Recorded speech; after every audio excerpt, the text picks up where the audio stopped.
Good morning. Hope you guys have a great day. The message that I was listening to this morning was by Darius Daniels, and goodness, God didn't say that. Part 2 is the title. And if you are a seeker of the word and you like to study and you just can't get enough, you have this thirst, Darius Daniels is one of the greatest people that I follow that really breaks the word down and has insight, and he studies. And not only is he a pastor, but he's an entrepreneur, and he helps you with growth in your business as well as just growing spiritually. So he's just great. I connect with him and enjoy listening to him and the insights that he gives the word and the revelations as well. And he always goes to the word. So it's, what we hear other people say, you can't always believe that. Okay. So, like, a lot of time he talks about towards the end of the message that, the whole message, God didn't say that, was the fact that we have believed lies through generations, through, I don't know. There's lies that we believe about God and about what his word says, that it really doesn't say that. And because we have believed it, we have limited ourselves to whatever he's saying. But the one thing that my message is going to be on, I'm a problem. He starts out his message with saying that you won't fully come to know who you are and your mission and purpose in life until you become authentic, until God reveals to you your authentic self. And when you become that person and you know who you are and you know who God created and made you to become, and you have broken the chains and you are walking in freedom and you are walking with him, and the Holy Spirit resides in you, and you are, living for God. You're his will. His will is your will. You've sacrificed. All you live for is Jesus. When you get to that place in your life, you're going to become a problem. And you are made to solve something that the earth needs, that the world needs, that only you can help do. And the thought process he was talking about is like, Christians, it's not an easy road. Unbelievers, they don't, this is big. We wonder why we have so many problems. Like, why are we getting attacked? And he talks about this. Like, why do Christians get attacked? You're serving the Lord, you're believing in him, you're trying to spread the gospel, but yet you just keep getting knocked down. You might get a diagnosis, you might break your foot, you might have a heart attack, you might have lost a family member, you might have been divorced, you might have had I don't know, numerous things, car problems, financial problems. And what Darius was saying is that the enemy is trying to take you out because he knows your worth. He believes in you more than you believe in yourself. And I think that's funny, is that he knows the power that lies on the inside of you. You just don't know it yet. And all of these setbacks, or all of these challenges, or all of these problems that he's throwing your way, is to knock you out of the ball game. It's to get you to not become who Christ made you to be, who God made you to be, who Jesus died for so that you could become. If you never walk into that, then the enemy He's not worried. Okay. And he talked about how Satan's anxiety comes from you finding out who you are. Because when you find that out, you are a change maker. You are going to shake some things up. You're going to be a disruptor. And only you can do that. And the enemy is going to try and try and try and try to take you out. But when you walk in that fullness, and when you become who you were meant to be, and when you know it beyond a shadow of a doubt, God has shown you, you feel his love, you feel his grace, you feel his mercy, you have taken it all in, then, it kind of scares the enemy, because then he talks about how he still tries to get to you. He knows that he can't shake your faith, but what he can do is rattle you and keep you distracted. So he can keep you busy, like chasing ambition. I think that's one way he said that you're just so busy that you're not focusing in on the mission and purpose. So that gets you distracted. And then he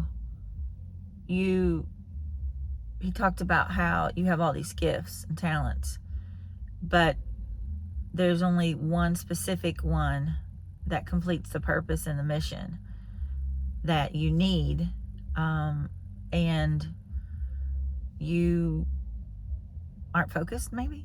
I don't know.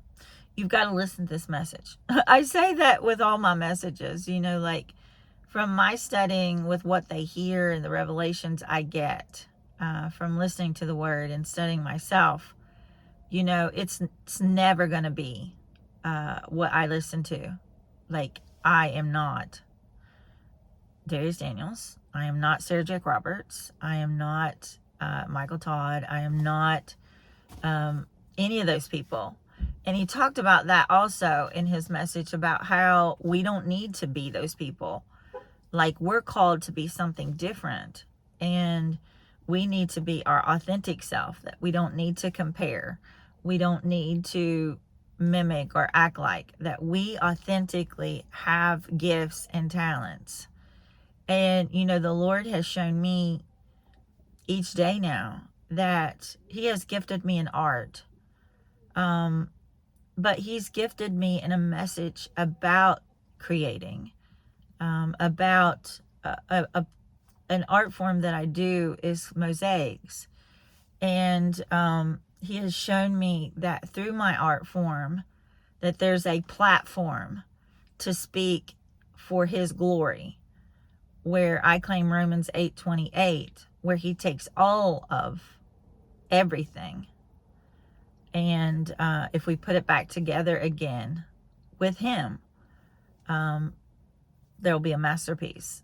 And so that art form is a platform for me to speak of what God's grace, love, glory, what Jesus did for you, and make it in a form of art. And art is therapy, art is healing. And how can I personally take that and help others heal through the gifts that he's given me?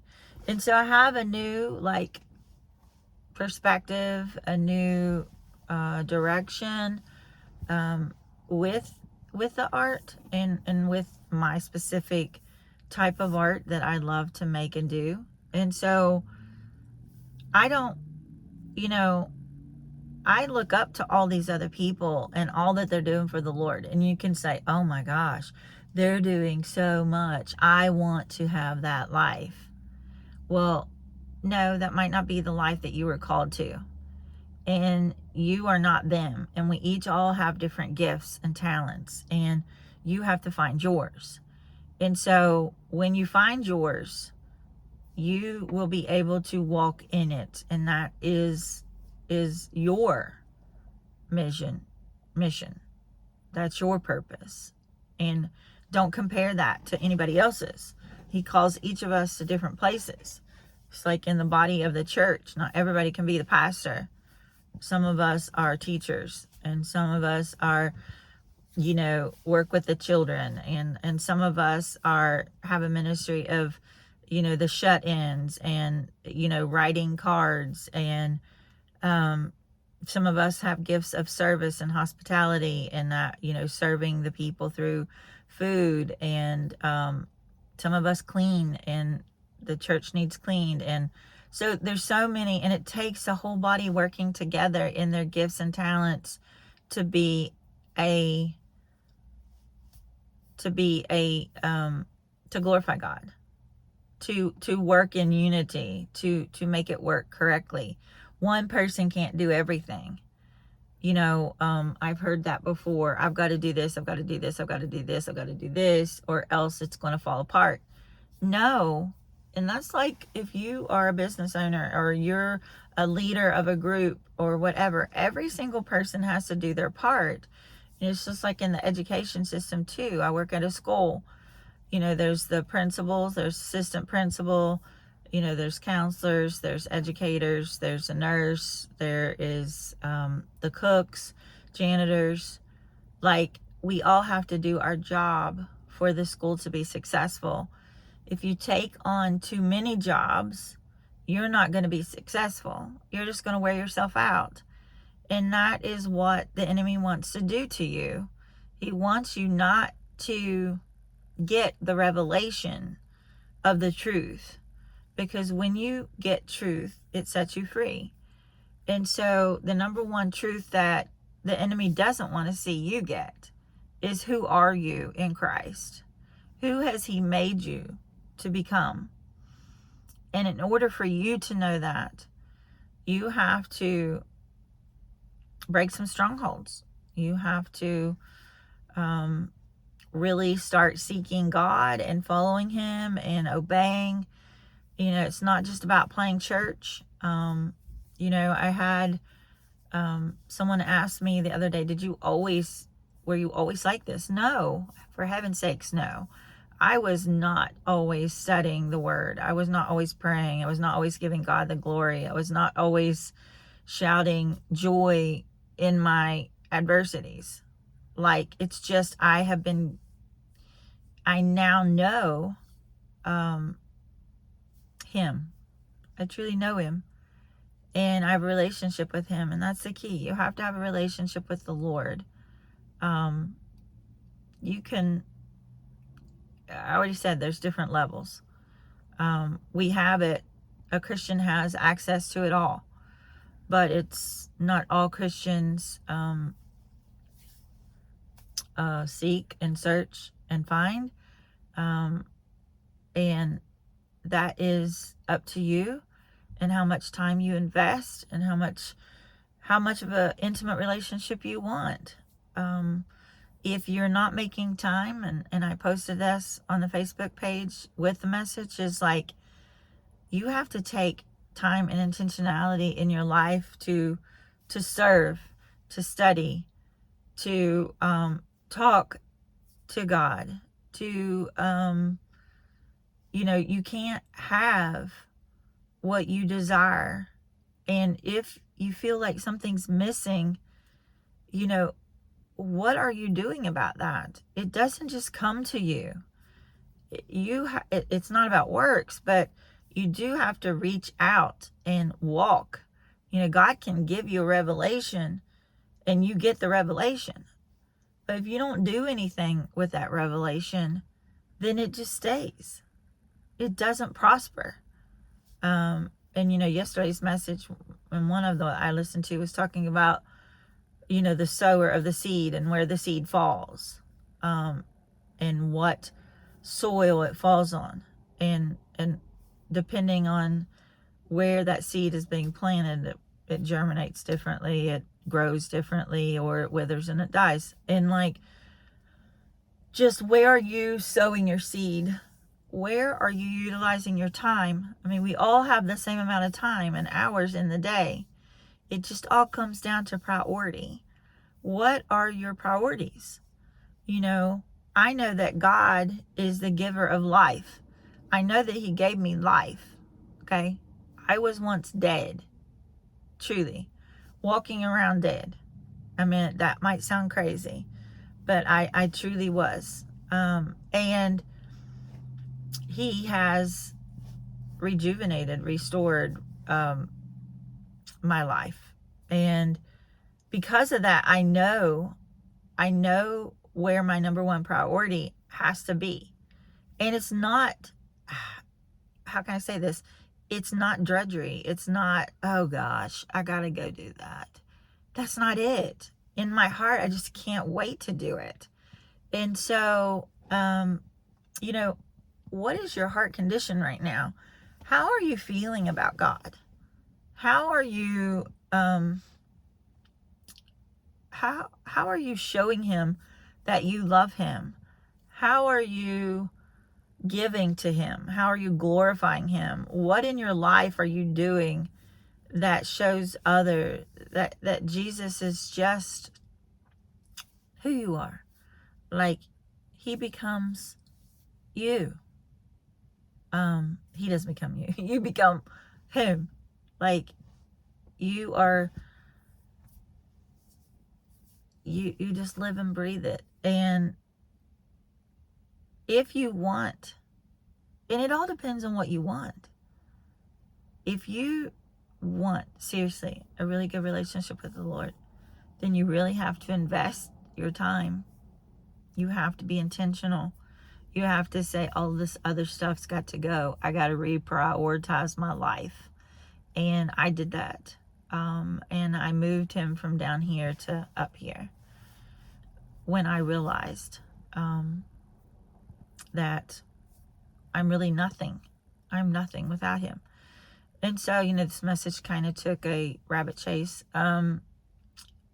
But think today, we always have to have an action plan. And if you are just listening to the word or listening to somebody else and what they have to say, and you don't take it to your heart and you don't put it into life and into action, then all you're doing is absorbing like a sponge, and you're not putting it out there. And so you need to walk some of those truths out. You need to put your faith in action and listen to God. God, your relationship with him isn't just one way. You don't just talk to him and ask requests of him, but you really got to ask him questions and sit back and listen. God, what do you want me to do today? God, who do you want me to see? What do you want me? Just, you got to ask him the questions, but you got to be still and listen to him too. So when you come back around, when you know who you are, when you're walking with the Lord and he's giving you those revelations and visions, you will become a problem. You'll be a problem for the enemy, and he will do his best to take you out, to trip you up, and for you not to be successful. And so don't grow weary when bad things are happening to you. I know that's crazy, but if you can just see that that's the scheme of the enemy, and that this too shall pass, it's just one of those roadblocks. It's just another roadblock for him to try to keep you from going forward. Look at it that way and know that that roadblock, you know, God allowed it. So if he allowed it, he's going to use it. And so do not become discouraged in your walk, and keep pushing forward. You don't really know how to end this other than just saying, you know, don't give up. Don't give up. Sometimes it takes years, many years, to walk in the fullness, and to have the abundant life. Doesn't have to, but it all depends on your priorities. It all depends on your walk. It all depends on your trust and your faith. And you know, with me, I didn't have that trust. I had faith, but I didn't believe that Jesus would do it for me, or even could. I thought, this is too big. This is too big, and I've messed up too much. But I was wrong. I was very wrong. And he moves mountains. He's a miracle worker, and he is so much that you just can't even fathom. The human mind can't even fathom it. But yeah, so have a great Tuesday. Thank you for listening, and I hope something was said that you can go with and help you. And I just thank you. All right, have a great day.